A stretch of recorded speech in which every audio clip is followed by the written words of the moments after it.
Jedis, and today, welcome to another session of our Salon Jedi Mindful podcast. And we have a very special guest today that's streaming in here with us live today into our community. So hopefully we'll see a few of you live jumping on. I know it's a work day and a school day, but hopefully we'll get a few jumping on live. So I want to welcome our very, very special guest today, Jack Howard. Jack, let me just give a little quick introduction about yourself before we start chatting. So, world-renowned educator, multi-award winner. I can see the two British Hairdressing Business Awards in the background there, and you've won many Colour Genius Awards, Marie Claire Colorist Award. I mean, the list of accolades go on and on.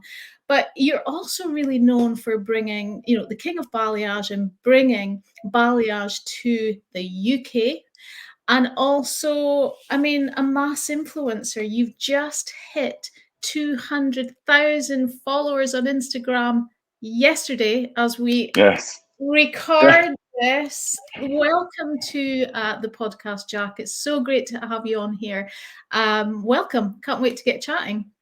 Thank you so much for inviting me. And of course, I'm in Washington, D.C., so it's sort of breakfast time for me and it's lunchtime for you. But that's the great thing about, the digital age that we live in, isn't it, really? It allows us to access so many different people.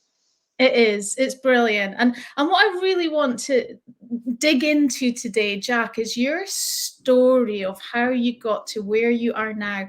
I'm so fascinated by that. And I know our Jedis are as well. And I know that this podcast is really going to help them on their journeys too.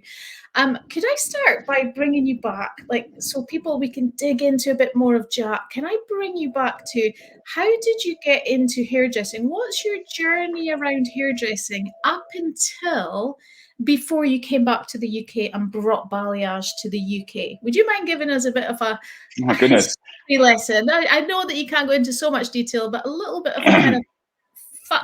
of how did you get started, and how did you get to that stage where you were coming back to the UK? A little career history for us.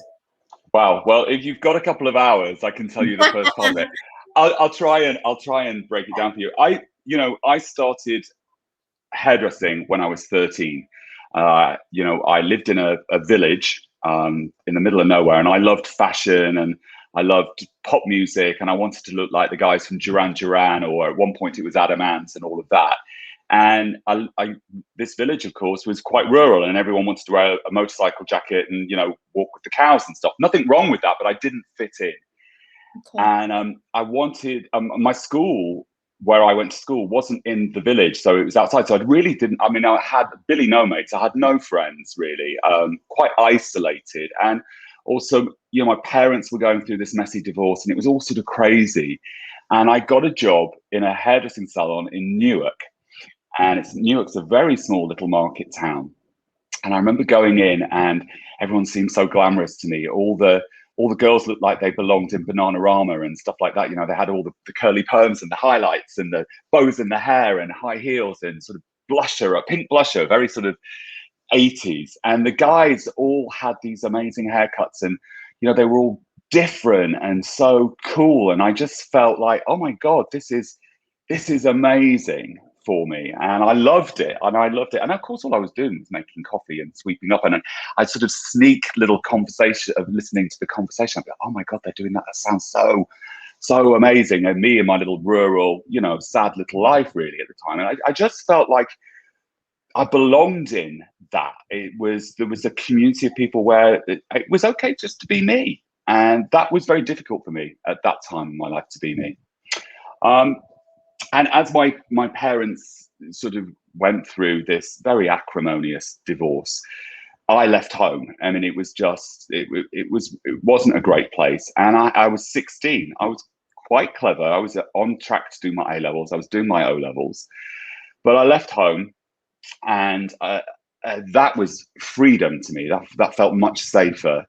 And what can I do? I mean, I hadn't, it was work in a shop, or it was working in an office at that time. Now, I couldn't type, and I still can't type. I still struggle on my keyboard. And I got a full-time job as an apprentice. and that's where I started my craft.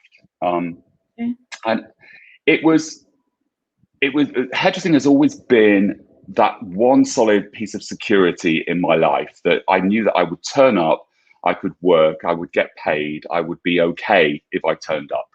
Yeah. And it served me so well throughout my whole career, um, through all the ups and downs that we go through. It's always been that one solid, one great thing that I could talk about, one great community of people that you could reach out to who would look after you. I was always looked after when I was younger, maybe because they saw that the sort of that young person that needed support.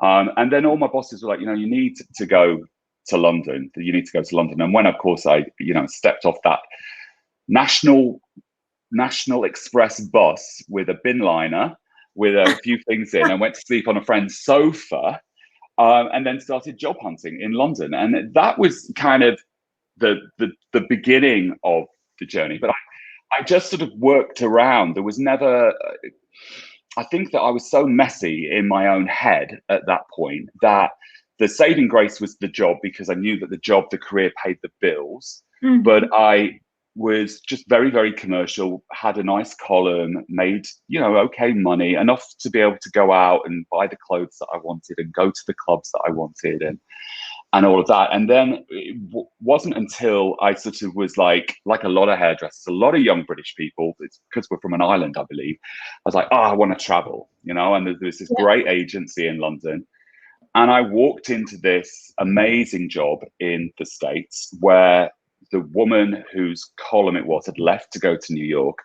And there was suddenly a whole new world to me that I discovered. And I think the love that I'd had for hairdressing hadn't been honed until I got to America, where I saw, one, that you could earn an absolute shitload of money if you worked cleverly, and two, that there was nothing wrong with being commercial and working behind a chair, and that was 10 years in. So I was 26. And I was like, and suddenly the first 6 months of working back in 1993, I'd earned $60,000 in 6 months plus tips. I mean, I was like, wow.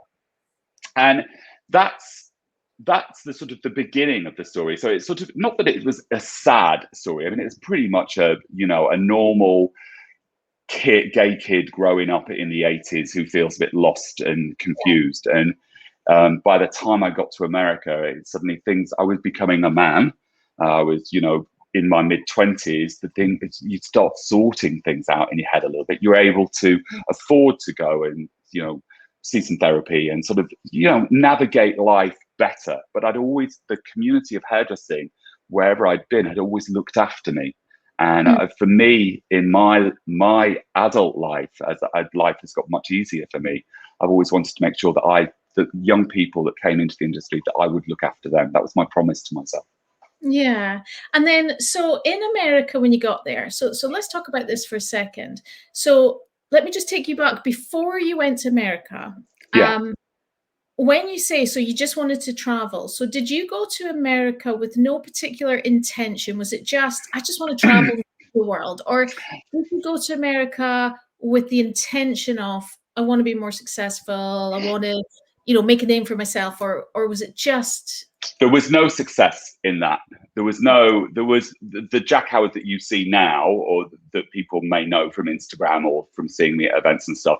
He wasn't formed at that point.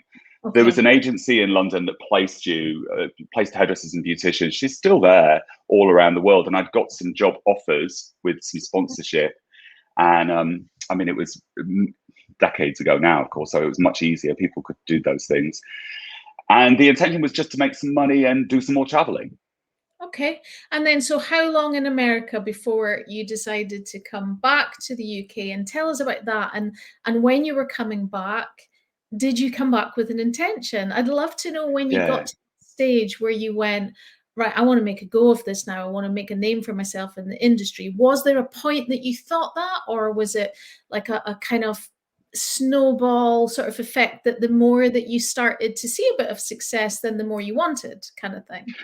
So success is relative, isn't it? I mean, success is very personal to each individual. And I think it's hard to sometimes to to put success in a box.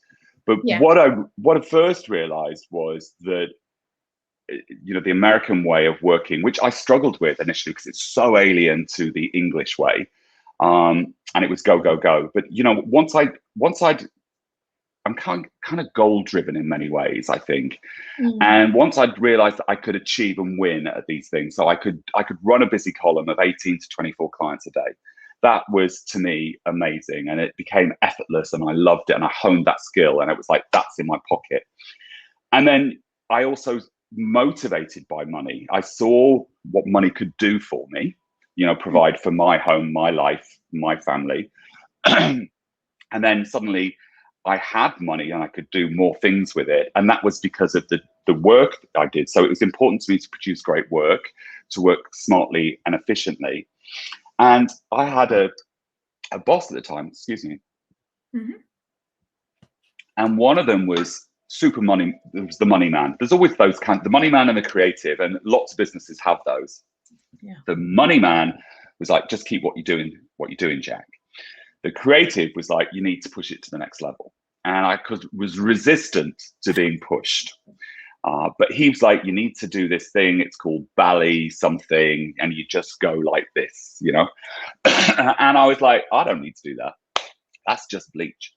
And I always tell this story in my classes. And I went on a course and did nothing with it. And then I sort of was working with this Frenchman who was painting beautifully. And it sort of resonated with me and spoke to me on this lovely way that it did. And then I started incorporating balayage into my day, and that's when L'Oreal asked me to start teaching it for them in North America, and I was the second person that was doing it for them at their academy.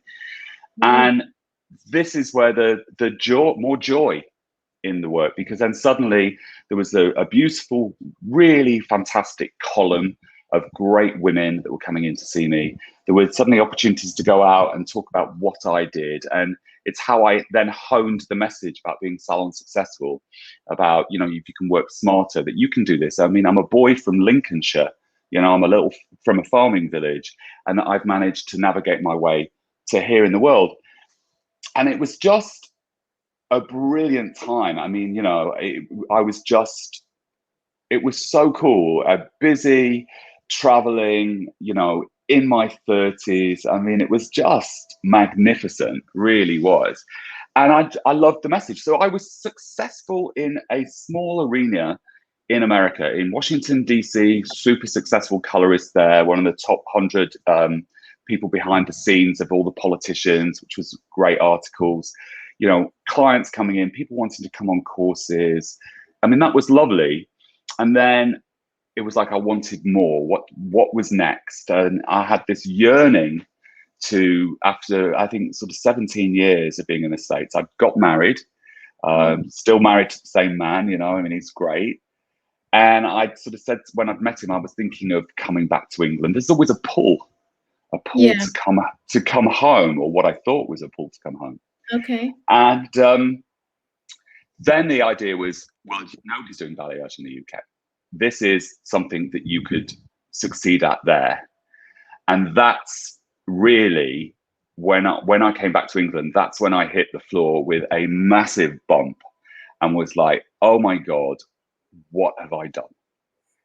Because it would be like, this is what fascinates me about it as well, is, when somebody has made a name for themselves, like you say, in their area, in their arena, it's almost like, that what they say, the big fish in a small pond or something like that. And all of a sudden they're coming back. It's like you're starting from scratch again. It's almost like that small fish in a big pond again, that you're like, crikey, how do I get to, how do I build up? So you were starting from scratch. Let me ask you I was very naive, because I thought, with my, being this person at L'Oreal Professional, that all of that, the bank told me that it would translate easily. Citibank would translate easily. The product company thought it would translate easily over. I thought that people would want me because of my success in the USA, and that wasn't true. No. And tell me, so let me ask around that a couple of things. How did that transition feel? I mean, how much does mindset play a part in this? Was there, like, when you say you were hit with a bang when you first came back, that reality, but was it like, did it knock you off track, or did it just make you more, right, I'm focused, I know exactly what I have to do, or did you get a bit lost for a while when you first came back? Tell us a little bit about that transition. So, one, I had money in the bank account. I had a lot of money in my bank account ready, and I also had a husband who was still working. So, of course, money helps you navigate those changes a little bit more, because I didn't have to change my lifestyle too much. For the first 6 months, I did some job interviews, and first of all, I was like, "Yeah, I got a job interview, right?" And then it was like, "Oh my god, what was that?" And I can remember I've just spoken to him actually, Marcus Allen. He was at Urban Retreat, and I remember I had 3 interviews there, and it went on and on. And I said how much I wanted to be paid, and he's like, "You've got to be kidding! There's no way you're going to get that." And I mean, I laugh about it now, and I'm like, I mean, I just can't work for that kind of what they were offering. And I'm like, whoops, oh my god. And then there were a couple of others, and there were lots of people where I took my resume, and I'd made it, I put it on beautiful paper that was, had a linen count to it. I mean, I was caught up in the details of some things and not the others. Yeah. And I can remember all these receptionists just looking and saying, "Who is this guy that's come in here and said, 'Hi, my name's Jack Howard. I'd love to have a look around your salon. I'm interested in working here.'" And it's quite ballsy to do Yeah. that. But I mean, what are you going to do? But you can see them scrunch it up and throw it in the bin. And that became a bit disheartening. Yeah. And it was a fantastic summer in 2010 in England. I don't know whether anyone's old enough to remember it, but so I rented this apartment, and I had a personal trainer every day, and it was great. But by November time, I'd come back in the May. By November time, I'm like, I need to start working. Mm. And it's like the job offers were not there. England was still in a recession. Yeah. But I still felt pretty optimistic about it all. And when I actually physically started working, that's when all my devils started rattling around in my head. Okay, tell us more about that. I mean, people talk about mindset now, don't they? And everyone talks about, well, not everyone, but it seems that people are very more open to talking about feelings and emotions. And sometimes I feel that these words are, and this is my own personal, it's nothing of anyone else's. I sometimes feel they're bantered around a little bit too much about, Yeah.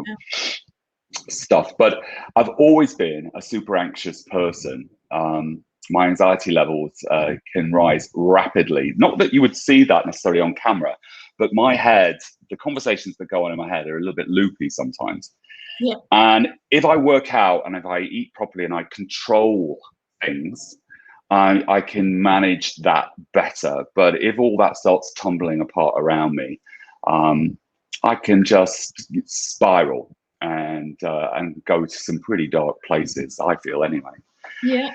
And so I started working, and as I look back on my UK journey, the second time, I can honestly at this point, be really thankful for every single experience, because for the hairdresser that said to me, he said, "Oh, I'm a Knightsbridge hairdresser. We don't do that. I do foils." And I'm like, I look back on that and I giggle, because I've done so well from painting hair. And so many salons have done so well from education from me and all of that stuff. But I can remember that moment, and I remember the Italian company I worked for, where we were self-employed, yet we had to work every hour God gave until 10 at night, and we had to wear the same color code.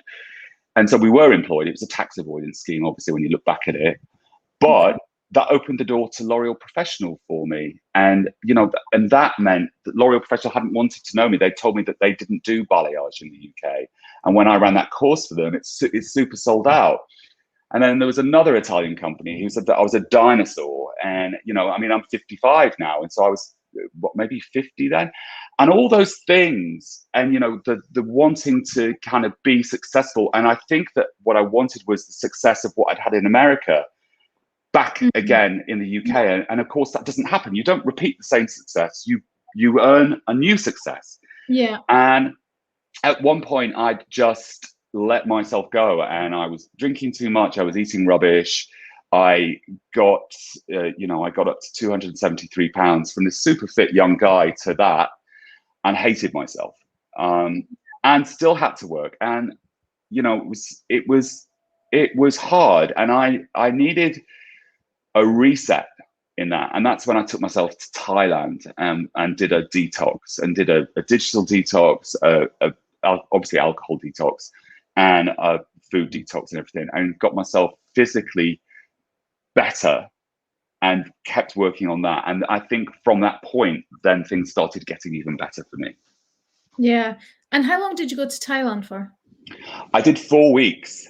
Wow. I did 4 weeks there the first time. And it's very funny because I was in a friend of mine who works in Ireland. I was doing a course there, and I was sat on a rooftop in Ireland, drinking a beer, eating a pizza at this just huge, uncomfortable in my own skin. And and I can say to her, I've got to do something, as I'm shoving a slice of pizza in my face. And it's just, we laugh about it now.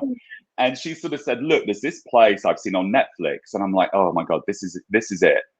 And I went, and I did 2 weeks of no food at all, and lots of exercise, and got my mind back in the game. And I have to be really careful about looking after myself. Yeah. Oh, well, I think we all do, really. And I think sometimes we underestimate our lifestyles, how much it affects us, whether it's not even just as simple as not getting enough sleep. If we have a day that we don't get enough sleep, it affects our state.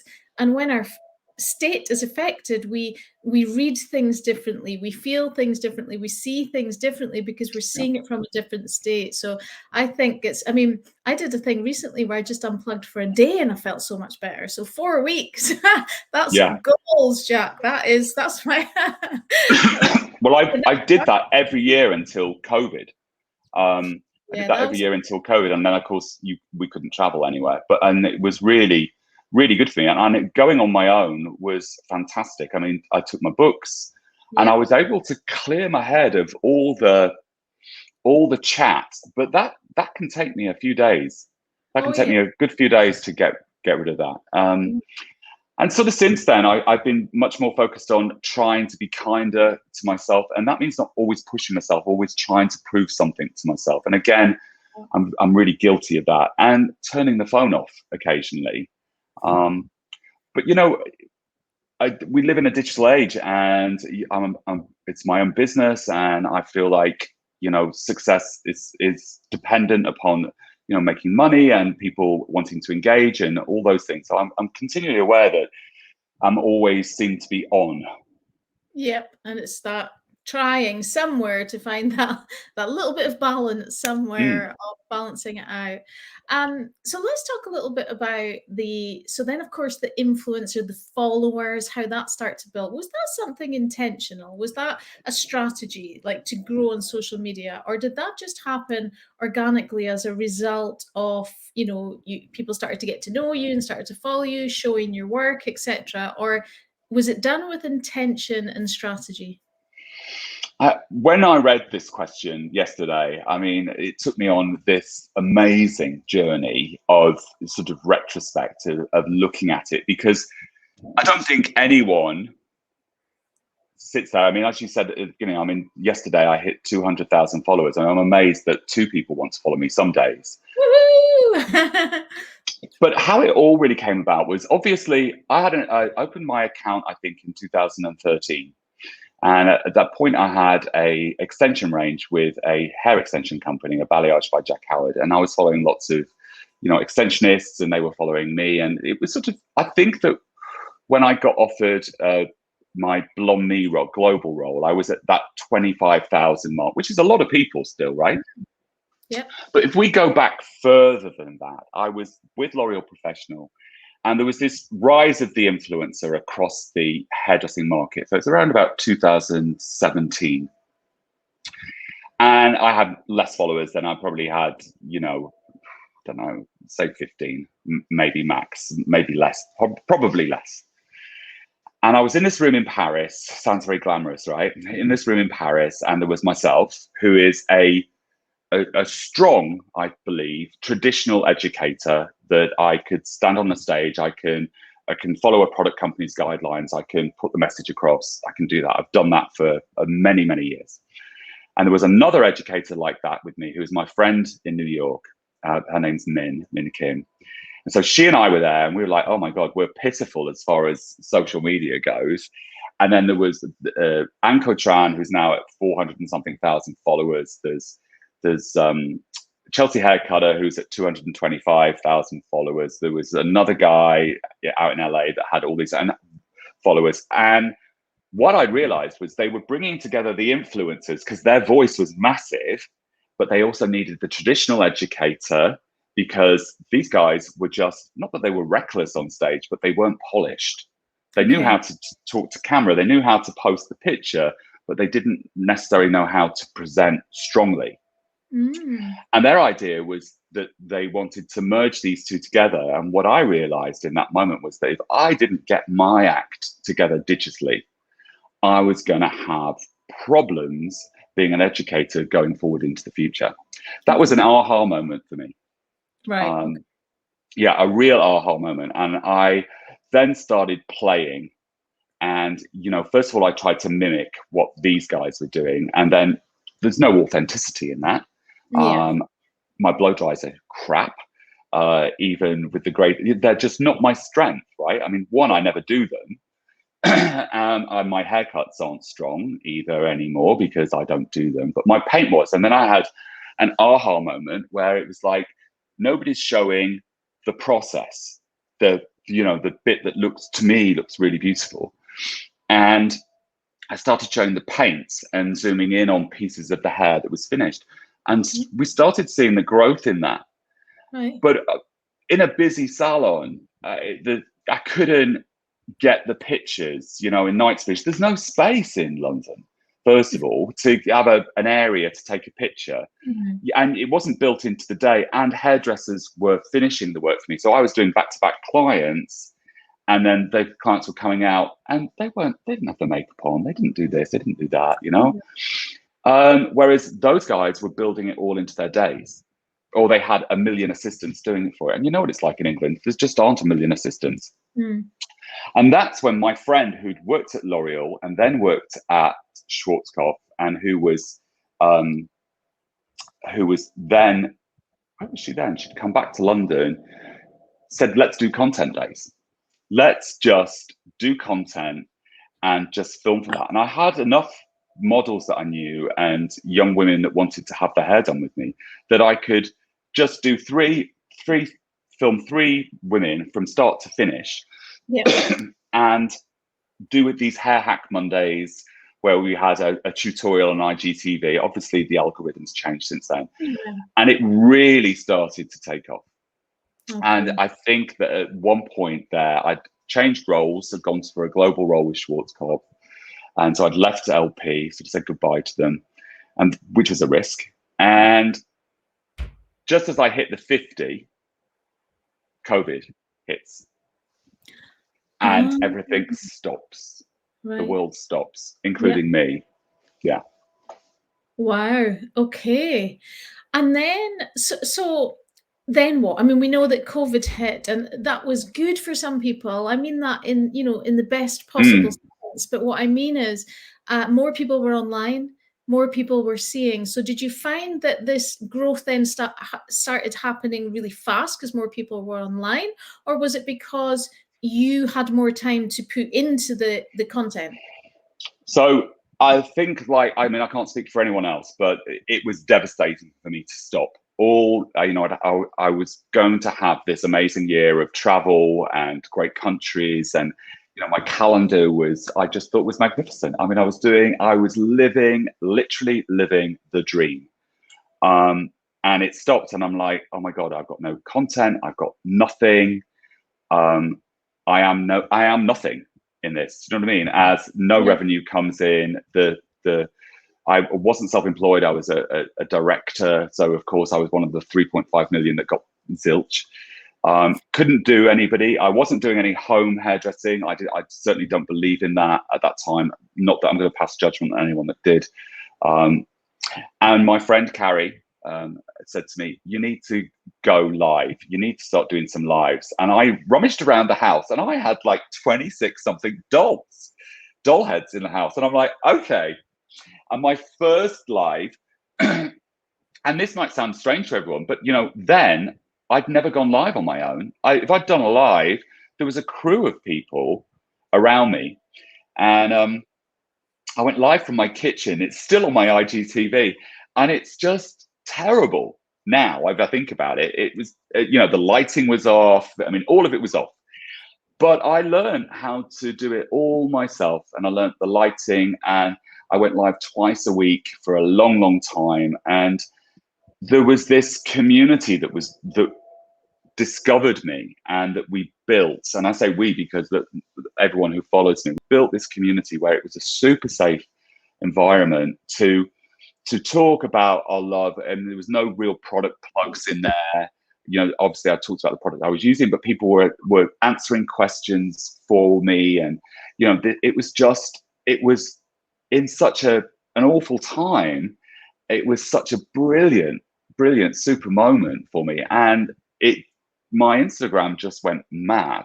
I mean, the numbers were huge.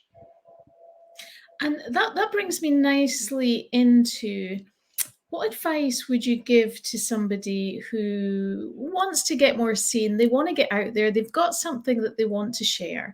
They might want to go live, for example, but they are so scared of putting themselves out there. It's a real fear. It's a real thing. I'm sure, when you first did it, you were nervous doing it. It's something that you haven't done before. What advice would you give to somebody that wants to do that? They want to break through the fear and start going live.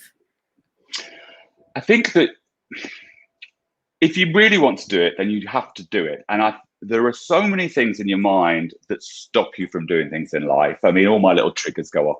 So I'm too fat on camera. I sound like a gay. I've got 3 chins going on today. All the bags under my eyes, all the wrinkles. I hate the sound of my voice. Oh my God, oh my God, oh my God. I was really fortunate that my friend in New York was going through the same kind of thing as me too. Like, what the hell am I going to do? And we used to WhatsApp each other on video and show each other the setup of our rooms so that we could critique it fairly and sort of say, move that, move this. I mean, you saw me when I came on today, I just moved things around a little bit so it looked good, but I didn't know that then. So my friend critiqued me and I critiqued her, and we supported each other in being a little bit more confident. But you got to do it, right? You sound like you sound, and nobody likes the sound of their own voice. And, you find an angle that works for you on camera, maybe a little bit, maybe lift it up a little bit or move it around or something, but, don't be doing it like that or like that or like that, sort of make sure that you kind of look okay for you. And then you have to do it. You have to take the plunge. It's the first time you ever go on stage. I nearly wet myself. I couldn't speak. Dry mouth. All this. Oh, I can relate. Horrific. Yeah, but you've got to do it. But there's also some brilliant people on here. First of all, your group, the Jedis, support each other. You've got Simon Shaw Education. He talks about presentation skills. You've got, Viv talking about online stuff. There are lots of people out there with free access to it if you want to do some research. But the best thing you can possibly do is, if you really want it, is just do it. And then play it back to yourself and see what you don't like and correct that for the next time. Okay. And a big fear that people have is the whole, they don't want to be judged, right? So it's a fear of being judged, a fear of having a hater, attracting a hater, or negative comments or anything like that. Have you had any experience with that at all? And do you have any advice around that side of it, that specific side?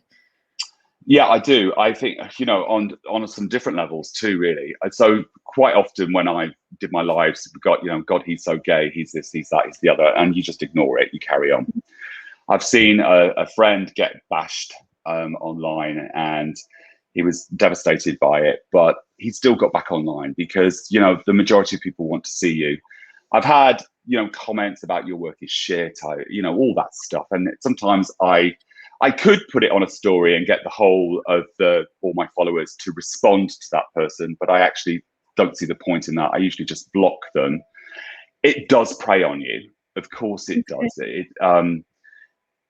It does, because it's like when you do 6 great colors every day, and then on one day you do one and she doesn't like it. And what do you think about? You don't think about the 6 every day that you've done that are great.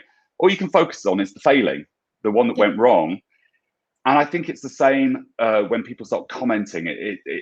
I got into a very public spat on Instagram with somebody who's very well known, and I actually deeply regret it, because I just shouldn't have gone there with it. I should have left it all alone. And so, I can't say that I've not been involved in something, but it's not something that I don't advise to get involved in it. Just, if you don't like them, just put them on mute or block them.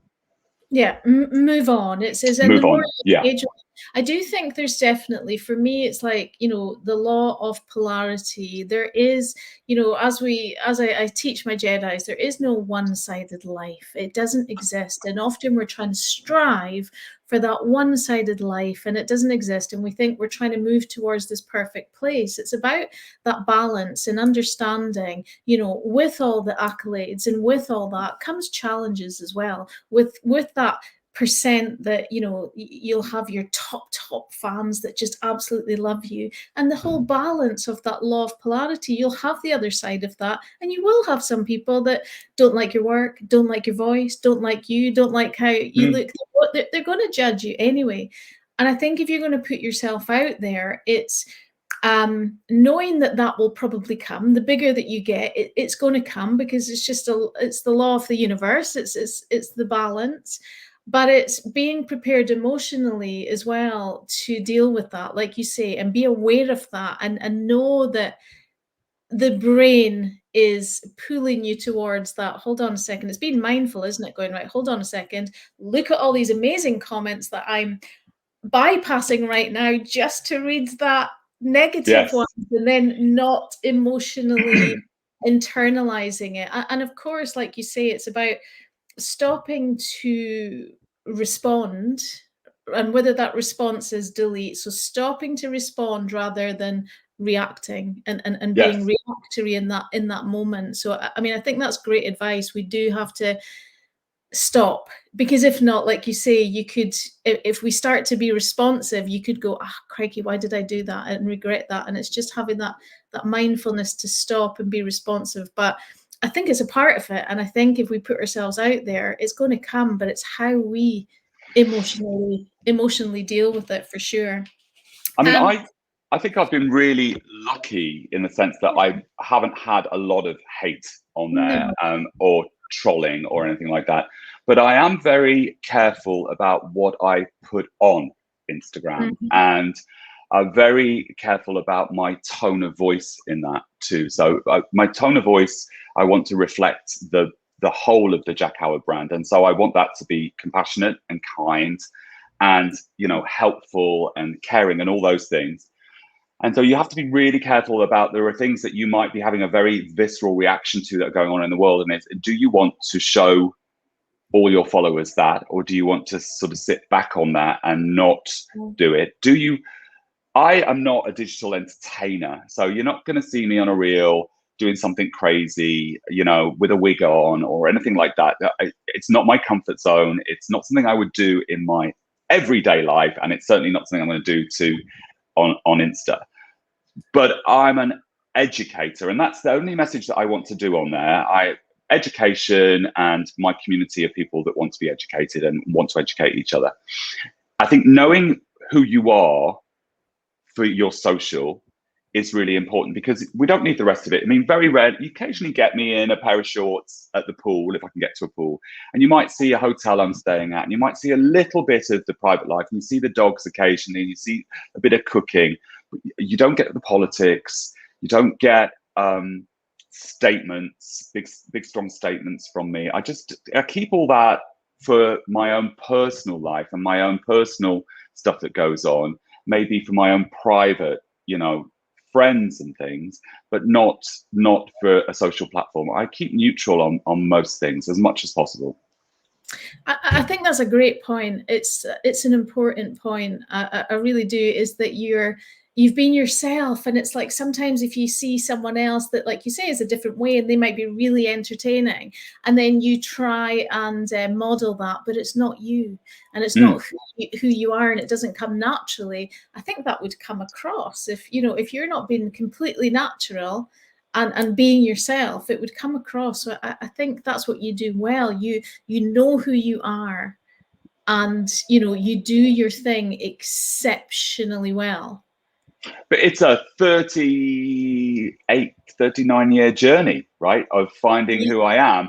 And Jack Howard at 16 or 13 in Newark to Jack Howard at 55, moved back in the States, is a very different person. And along the way, he's grown and he's developed and he's found out who he is. And who he is now isn't who he was then. And for everybody, when you go digitally online, you have to find your voice, which means you are going to make some mistakes, but they don't have to be big, massive ones that the whole world comes crashing down. It could just simply be that didn't work. And it's okay that it didn't work. And now I know it didn't. Exactly. And we have a few questions. Let's jump to a few questions. Some of you guys haven't given permission at the top of the podcast here. If you give StreamYard permission, I'd be able to see who you are and what your name is, but we'll ask the questions anyway. What is your proudest achievement? And it's interesting, as you said earlier, success is relative, isn't it? But for you personally, Jack, what is your proudest achievement? I'm going to have to say, and it's really, I don't want anyone to think, oh my God, but I'm going to have to say that it's my marriage. My husband and I have been together 18 years now, and he smoothed all the edges on me. And so personally, that's my proudest moment of marrying him and being with him for 18 years. Career-wise, there are loads. And like I say, that each moment has had its moment. I think the Marie Claire award was super proud of that, because it was cemented. The commercial hair colorists that worked behind the chair were celebrated by fashion magazines. And the first year Nicola Clark won it in the UK, the second year I won it, and the third year Josh Wood won it. And for me to be amongst those two sorts of icons of color was just like, wow. Yeah. Okay. So two of them. Okay. And also, if you hadn't done hairdressing, what other profession would you have done? Okay. Do we want the funny answer, or do we want the serious answer? Oh, we want funny. We definitely want funny. I don't know. I think maybe I might have been a stripper or a go-go dancer, but no, I had actually wanted to do textiles. There was a Manchester University were doing them, but of course, I left home, and so I couldn't go on to university. I like textures and fabrics, and so it's quite interesting that I went into hair and hair color, right? They flow along nicely. I don't know. I've sort of played in my mind. Sometimes I wouldn't have minded being, a therapist, maybe, possibly, or a gardener. I don't know. There's loads of things I like to do. Yeah, okay. And Seamus is asking, he's saying that it's really interesting that you took yourself away for 4 weeks for detox and reset. I've done that as well, not for 4 weeks, but I've taken myself away for a week by myself, etc. It is an experience. What value would you place on that for your career and life journey? Seamus is asking. Well, Seamus, thank you. I think that it reset me and changed the dark place I was in when I first went on that one. It brought me back to life. It made things a lot clearer in my head. I'd got so overweight that I was on blood pressure medication, and I didn't go back on that. I got myself back fit and healthy. It was a wonderful reset. And actually, for going all the way to Thailand, it was actually cheaper than doing some of the week-long retreats in the UK. Basically, you were on a beach and you had 300 calories a day. But it definitely, the best thing I'd done in a long time. Yeah, there's something about unplugging that's just, and like you say, it may take a day or two to get into it, but there's just something. I remember the first time I did it, and it was just for a week, and I went away myself, and like you say, books.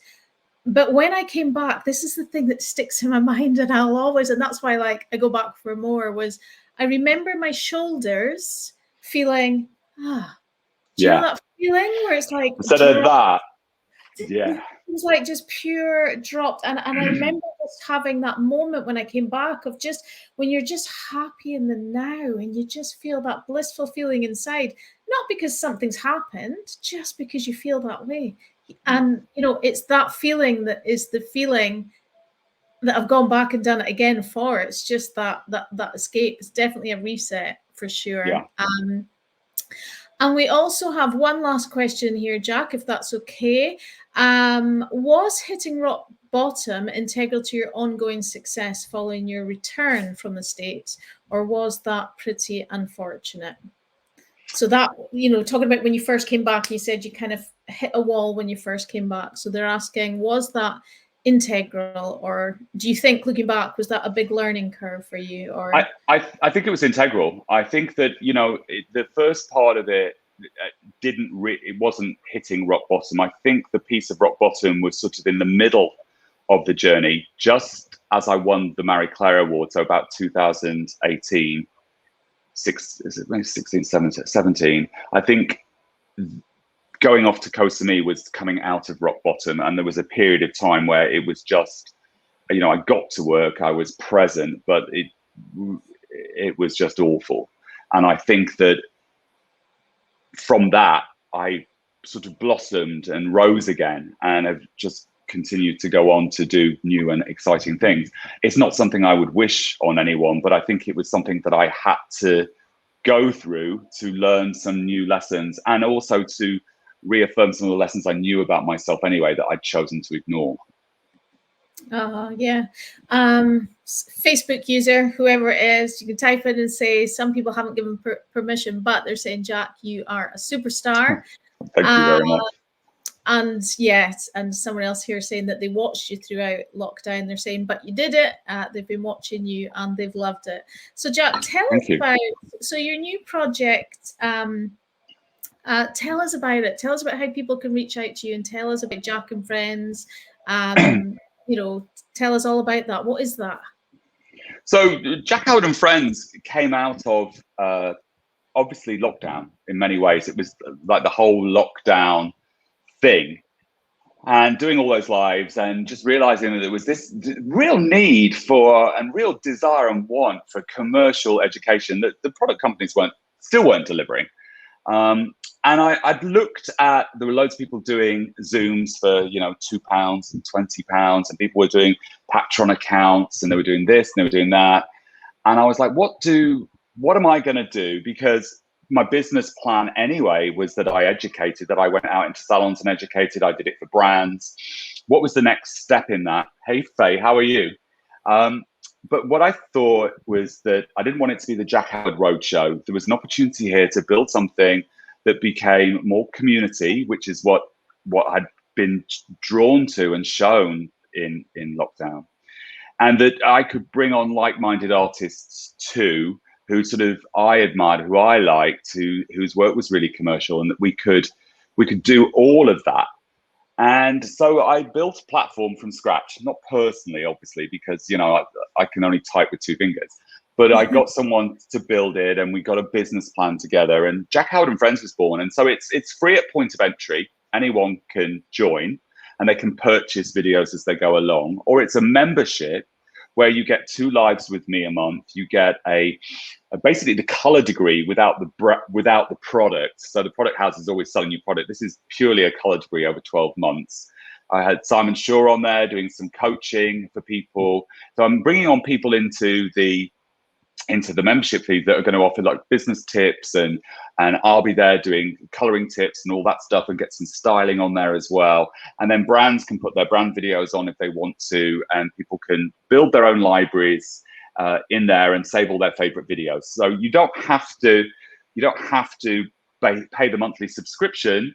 But what you can do is you can just pay as you go. Like yesterday, I did a 3-hour live on a big heavy paint. Anyone could purchase tickets for that, and they can watch it as many times as they want. I see a lot of people saying, well, you buy it, but you can only watch it for 7 days.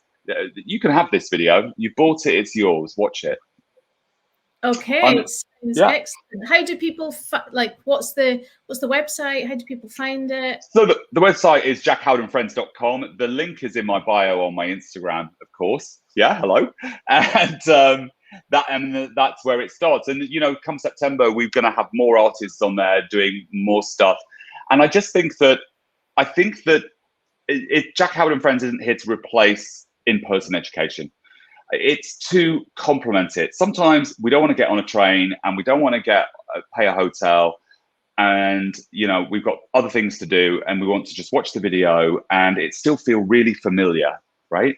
And there are other times when we think, yeah, actually, I'd like to go to this one and I want to go and make an event of it.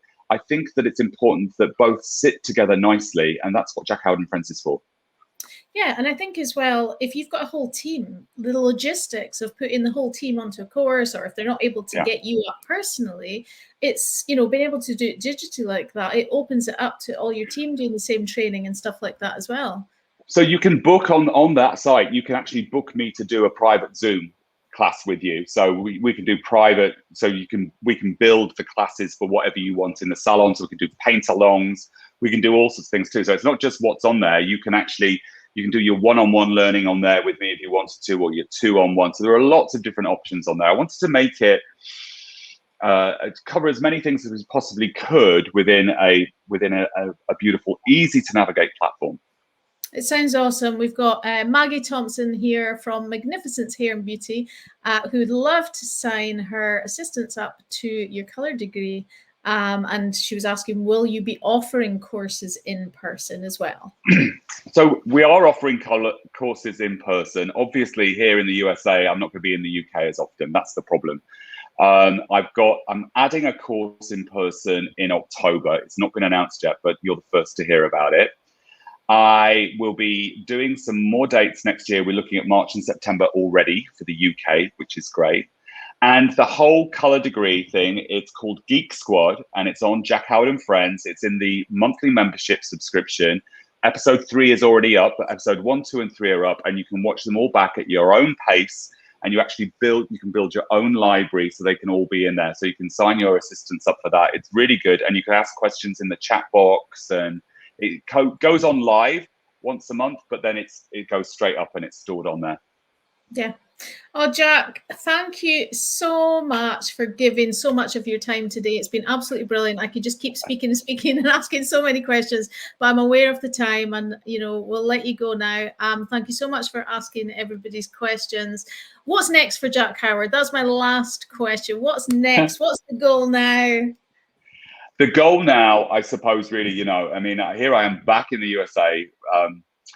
And the goal is to build a column in DC, and to build the Jack Howard and Friends website, and to continue doing what I've been doing, and to find new adventures, new exciting things, because I don't want to stop learning. I don't want to stop. I don't see myself at my end of my career.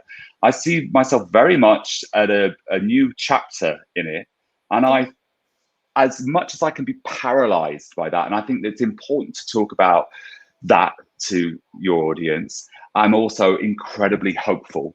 And it's just overcoming the paralysis of certain days and filling the room with hope. And coming on things like this is absolutely amazing for me, because it reignites my fire. So I wanted to thank you so much for having me on, and thank everyone that's been asking the questions today. It's such a pleasure to talk with you. And of course, I just talk so much, don't I? I'm so sorry.